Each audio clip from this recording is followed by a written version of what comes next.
Hello, I'm Robert J. Sawyer, and this is Supernatural Investigator. This week, we investigate psychic spies and the technique of remote viewing. During the Cold War, the U.S. government developed a system in which ESP is used as a tool for espionage.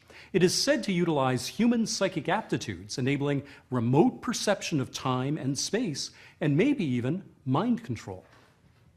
Our supernatural investigator is Jeff Warren, a science writer and adventurer of unusual consciousness experiences. He will attempt to learn remote viewing himself from one of the world's foremost psychic spies. Is there evidence that remote viewing is possible? The quest for the answers begins right now on Supernatural Investigator.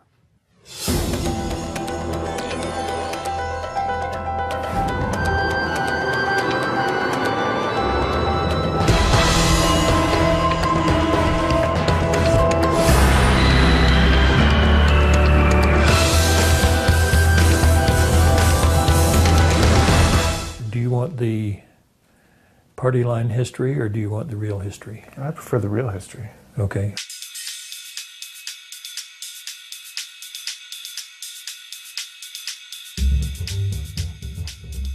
Remote viewing is a modern term for what we used to call clairvoyance. You can describe what's happening at a distance or something which is hidden. Collect accurate information about things of the past, present, and the future. Being able to pinpoint a target anywhere on the globe within 35 feet. Locate terrorists, their hostages. We were finding information that saved lives that couldn't be found in any other way, not even through spy-in-the-sky satellites or ground agents. Whether it's a secret missile facility, The plans and intentions of foreign political and military leaders. spies, secret weapons, the Ark of the Covenant, the Holy Grail, or whatever, Mozart's grave, we can pinpoint it. And describe those results to the National Security Council so the U.S. can take effective measures. It all started not far from here, just south of San Francisco. The U.S. military actually spent 20 years and millions of dollars training an elite corps of psychic warriors to sit in a room, close their eyes, and spy on the Russians. I write about the mind, in particular our shifting experience of consciousness. The scientific understanding of the relationship between the mind, the brain, and the world is still in its infancy. I've read enough physics to know that anything is possible, even, as unlikely as it sounds, remote viewing. As far as the big picture, there is no reason why it can't be true. But until you actually have an experience yourself of seeing into the future in some way or something, or bending a spoon or whatever it is, that's the kind of thing that ends up convincing people. Scientists have spent the better part of the 20th century debating the existence of extrasensory perception, or ESP. If ESP does exist, it's important.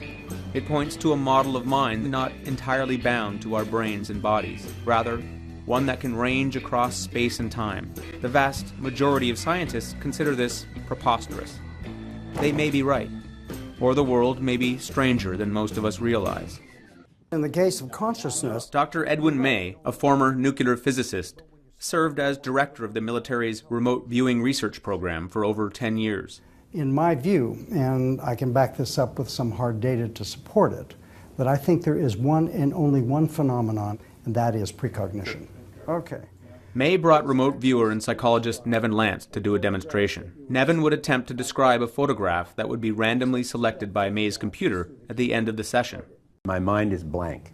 I have nothing going on. Imaginatively, it's like a blank screen, and something pops out onto that. So I kind of feel what it feels like to be at that place. Okay.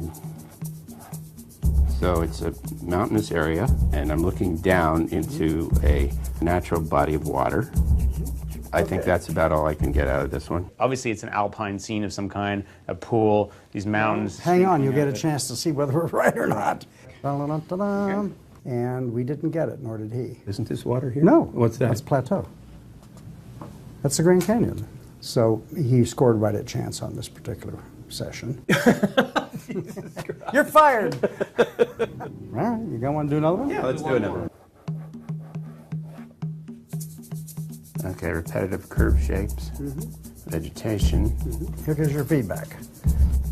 Okay. What you got right out of that with the Exactly little right. stones, Yeah, that's see. right. But figure of merit and the rank order judging gave you quite a chance. You know what? I did a good Yeah. job. Yeah. I think this is perfect. It's You guys, better your than I. judgment system is It's better than I gave you credit for. Yeah. Nevin's second drawing did seem better than a wild guess. It wasn't convincing, but it was intriguing. Next, my first glimpse into the future. It's actually looking at what's going on in your unconscious.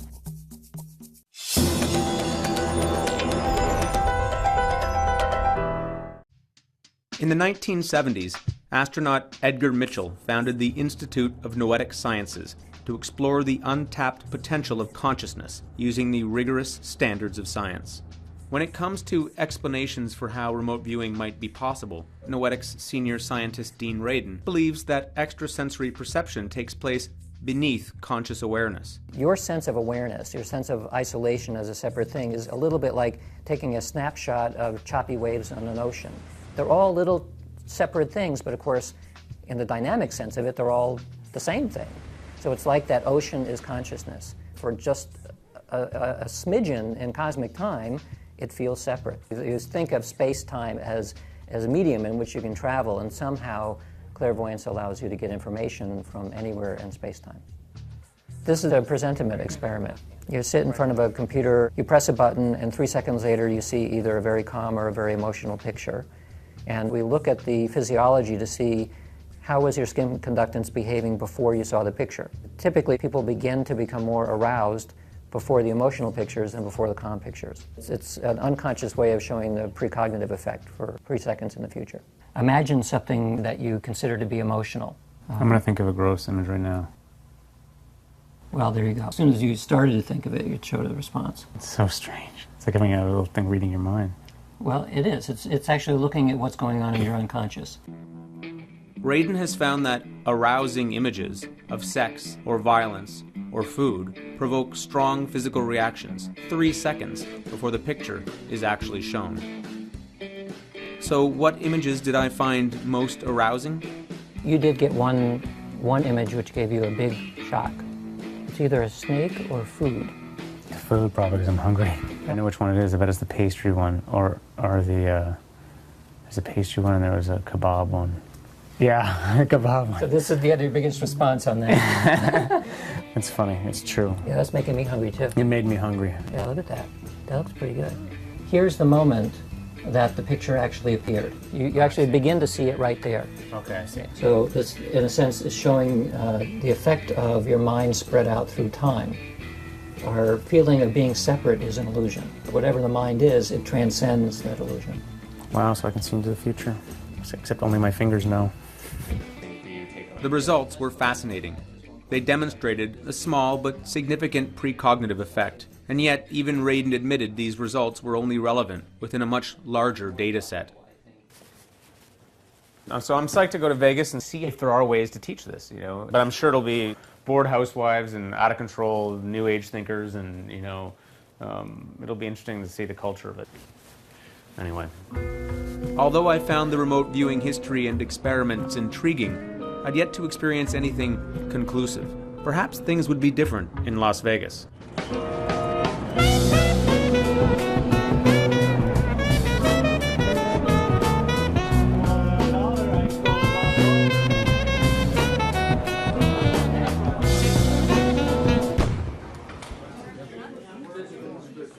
Okay, so the Tahiti room at the Hampton didn't inspire a whole lot of confidence, but I was still game. In terms of preparatory sort of strategies, I try to do some meditation beforehand, get my mind nice and clear. Meditation, you're in an alpha state in meditation, alpha state, and this is a high theta state. Totally opposite state. We've measured Tibetan yogis, very gifted yogis. They're in straight alpha. An ex-Black Ops military intelligence officer, Ed Dame is an expert on that mercurial quality of the mind known as intuition. We study the best natural psychics in the world.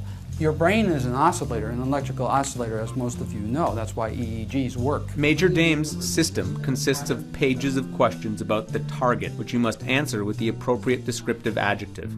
6, 7, go.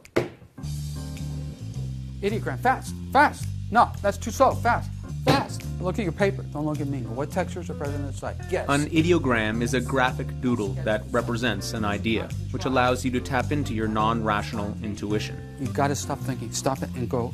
Move. Like you're playing the piano. Don't stop. The music stops. What's that? Is that an ideogram? This is more of script. Yeah. Fast ideogram. Spontaneous squiggle. A doodle. I don't like this. The square is contrived, and I don't like it. It has to be faster. Speed it up by about a half second. Coming up next. You know, the government wasn't sponsoring these projects simply to explore the nature of human potential. The reason that our government got involved in this remote viewing research was that they heard the Russians were doing it.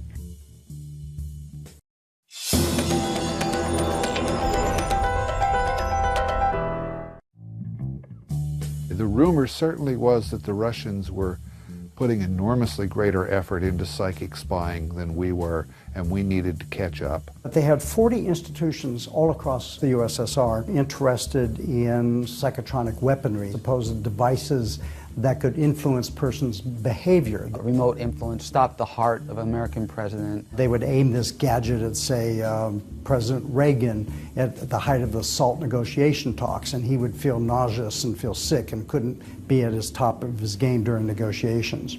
They said, look, if some of these claims, even a small fraction of these claims are true, it has obvious intelligence implications. I joined the ongoing program, now known as Stargate, then it was called GrillFlame, at Stanford Research Institute.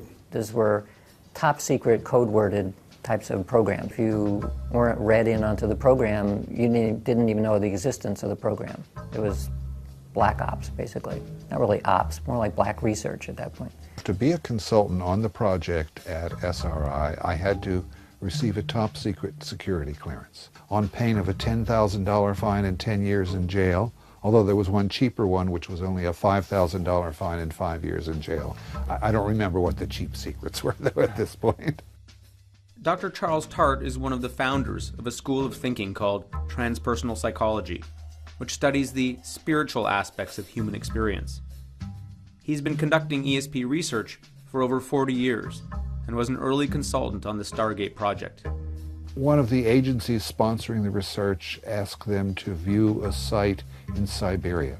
And it was something that they knew from satellite photography. There was some sort of project going on there.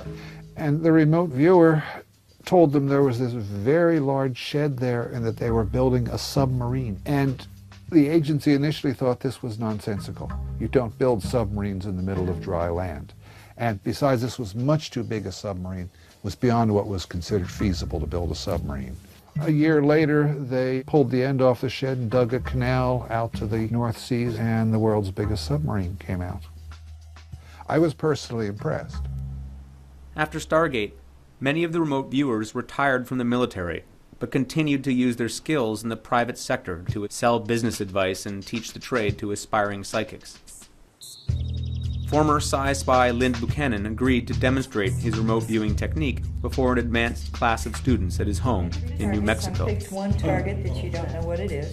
Okay. Buchanan's target was an article from a National Geographic magazine, sealed in an envelope prepared before we arrived. Have y'all looked at the target? Go ahead and take it out of the envelope and pass it around so that you can see what all this means as I do it. Don't show me, please. A circle. Enclosing water at sea level, mostly surrounded by land. The activity is back here, and there's some lifting, partly above water, partly below water. Uses man-made to do the work. Löwe. Löwe is a German word for lion. Okay. It's not a lion. What is that? A sphinx. So they have a crane or something? Yeah, okay. All of these things are physical. As soon as you get the physical contact, it's going to tell your subconscious what it is you're after. Okay. Let me kibitz here as a teacher, okay? Yeah. Right now, I'm training controlled remote viewing in the civilian world. We're moving this out of the military arena so that it can be used by everyone. How many dimensions do you have? We did 4 images today.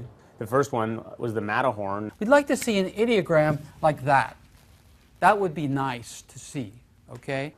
And I had an image in my mind of an orange round thing, like an orange. And then the last one that was most, I guess, convincing, I had an image of water and life in the water. Like I thought it was fish. What are the life forms doing? Swimming. Swimming? Do you actually get swimming? I got something moving in the water. Oh my God. Our wise-ass friend back there got things swimming in the water. These are perfect set of stays, too. Okay, So yes. it was pretty cool. I blocked out almost that exact dolphin image. Maybe there was something to this. So you can see that it works. Any reasonable person could say he's probably on target.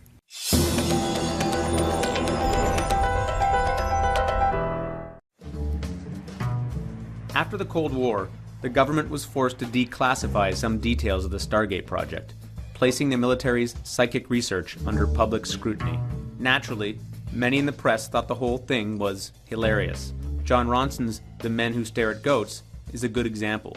The book takes its title from the U.S. military's attempt to kill goats using only their minds.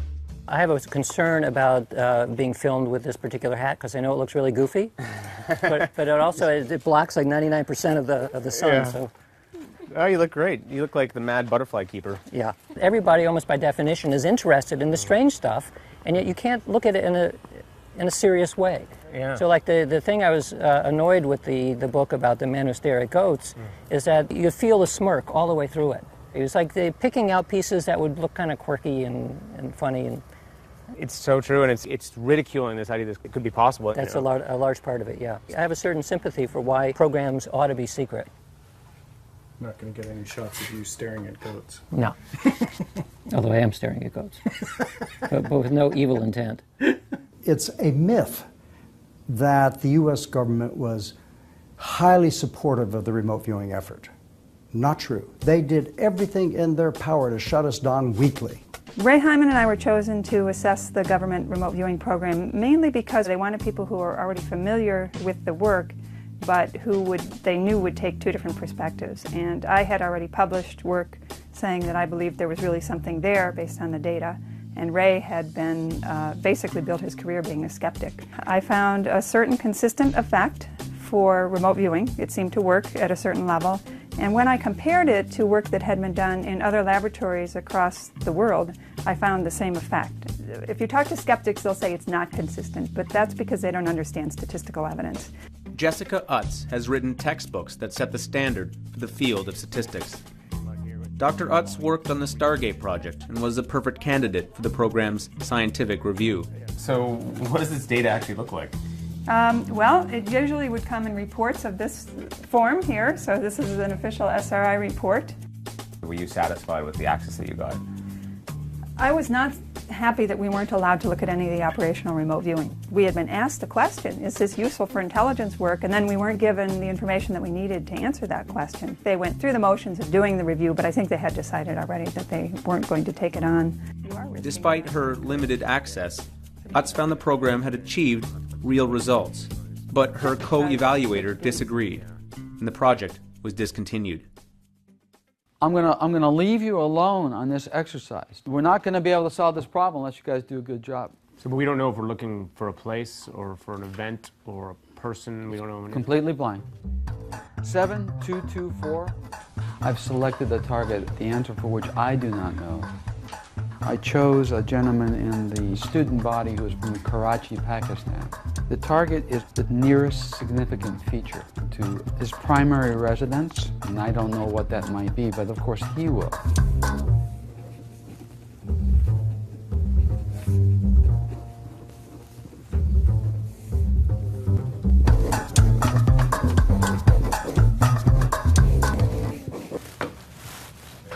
I think it's kids in church. There's like a worshipful quality.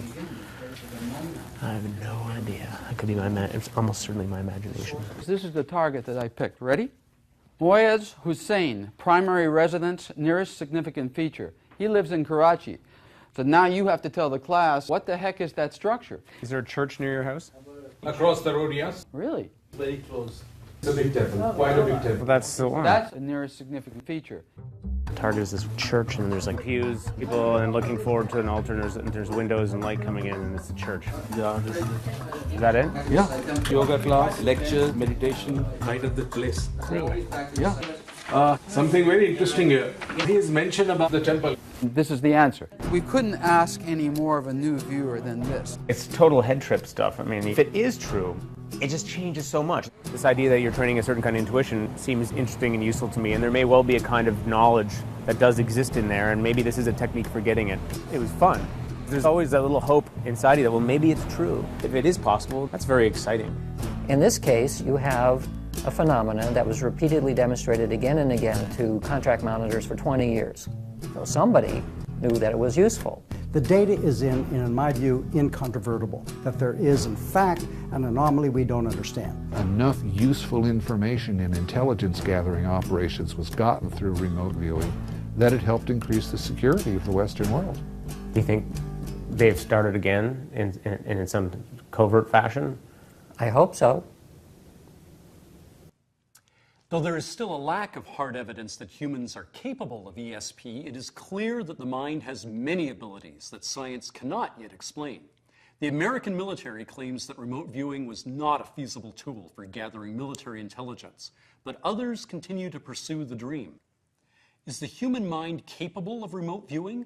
We investigate, you decide.